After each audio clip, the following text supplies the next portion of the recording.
comment fait-on pour rester optimiste quand absolument tout autour de nous s'effondre? C'est la question assez brutale que nous pose Voltaire dans Candide. Aujourd'hui, on va plonger ensemble dans ce chef-d'œuvre pour en tirer un plan de lecture et découvrir ses moments les plus forts, les plus percutants. Dès le départ, Voltaire nous lance cette question en plein visage. Comment trouver son bonheur dans un monde qui semble n'avoir aucun sens? C'est vraiment le moteur de toute l'histoire, la quête qui va lancer notre héros, Candide, aux quatre coins d'un monde en plein chaos. Faut bien comprendre, Candide, qui a été publié en 1759, c'est pas juste un roman d'aventure, c'est une arme, un conte philosophique. En gros, Voltaire se sert d'une histoire pleine de rebondissements pour tester des idées, et surtout pour attaquer de front les injustices de son temps. Alors, tout commence par un choc, un véritable affrontement entre deux manières de voir le monde qui sont radicalement opposées. Et c'est ce conflit, justement, qui va jeter Candide sur les routes. D'un côté, on a la théorie de Pangloss, qui s'inspire du philosophe Leibniz. Tout est pour le mieux dans le meilleur des mondes possibles. L'idée d'un monde parfait, bien ordonné. Et de l'autre, on a la réalité telle que Voltaire la voit. Le chaos, la souffrance, l'injustice. Tout le roman, en fait, c'est une sorte d'expérience assez cruelle pour voir si la théorie peut survivre à la réalité. Le voyage de Candide, ça devient donc un immense test pour l'optimisme. À chaque nouvelle étape, la réalité va venir le frapper de plein fouet et fissurer un peu plus les belles théories de son maître. Et quel voyage! C'est un véritable catalogue des horreurs. Depuis son château de Westphalie jusqu'à Constantinople, Candide va tout subir. La guerre, les catastrophes naturelles, la cruauté des hommes. Voltaire lui organise un tour du monde de la souffrance, histoire de pulvériser une bonne fois pour toute sa naïveté. L'ironie de Voltaire, c'est une arme redoutable. Et dès le chapitre 3, il frappe très fort. Il décrit la guerre comme une boucherie héroïque. Cette formule, elle est géniale. Elle met en opposition la noblesse du mot héroïque avec la violence crue de la boucherie.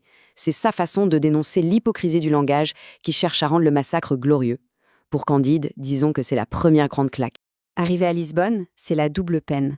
D'abord, la nature se déchaîne avec un terrible tremblement de terre. Et comme si ça ne suffisait pas, les hommes en rajoutent une couche avec leur propre horreur, l'Inquisition. Face à la fois à la catastrophe naturelle et à la cruauté humaine, la petite phrase « tout est pour le mieux » sonne franchement comme une blague de très mauvais goût. Et puis vient le coup de grâce. Au chapitre 19, il y a la rencontre avec l'esclave de Suriname. Il lui manque une main, une jambe et il dit « c'est à ce prix que vous mangez du sucre en Europe ». Là, face à cette réalité brutale de l'esclavage, Candide craque complètement. L'optimisme, dit-il, c'est la rage de soutenir que tout est bien quand on est mal. C'est la fin de l'illusion. Bon, après avoir tout démoli, qu'est-ce qui reste ? Voltaire ne se contente pas de critiquer. Au milieu de tout ce chaos, il imagine une parenthèse, un monde idéal, l'Eldorado. Imaginez un peu, un endroit sans prêtre, sans avocat, sans prison, un monde où l'or et les pierres précieuses ne sont que de simples cailloux sans aucune valeur, où tout est gouverné par la science et la raison. L'Eldorado, c'est l'exact opposé de tout ce que Candide a vu jusqu'à présent. C'est l'utopie parfaite. Et pourtant, Candide s'y ennuie et il décide de partir. C'est là qu'on voit tout le génie de Voltaire. Même dans un paradis sur Terre, il manque quelque chose. Le bonheur, ce n'est pas seulement une question d'organisation sociale parfaite. C'est aussi une quête personnelle, intime. Et lui, ce qui lui manque, c'est Cunégonde. Alors, après ce long périple, qu'est-ce qu'il reste au final ? Eh bien, fini les grandes théories et les discours abstraits. La réponse de Candide va être simple, concrète, forgée par l'expérience.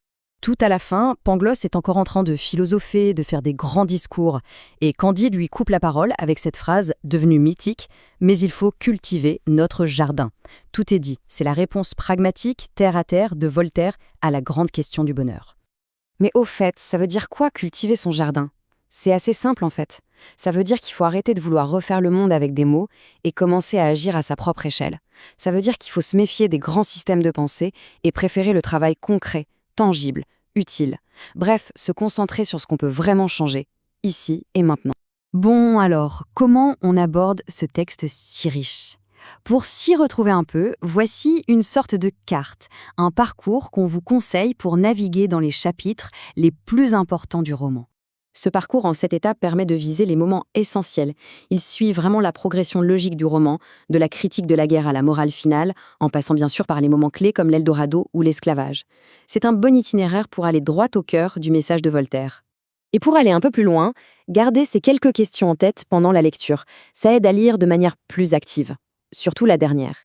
En quoi notre monde ressemble-t-il encore à celui de Candide? Plus de 250 ans plus tard, la réponse est parfois assez troublante. Et c'est sans doute ça, la marque des grands chefs-d'œuvre.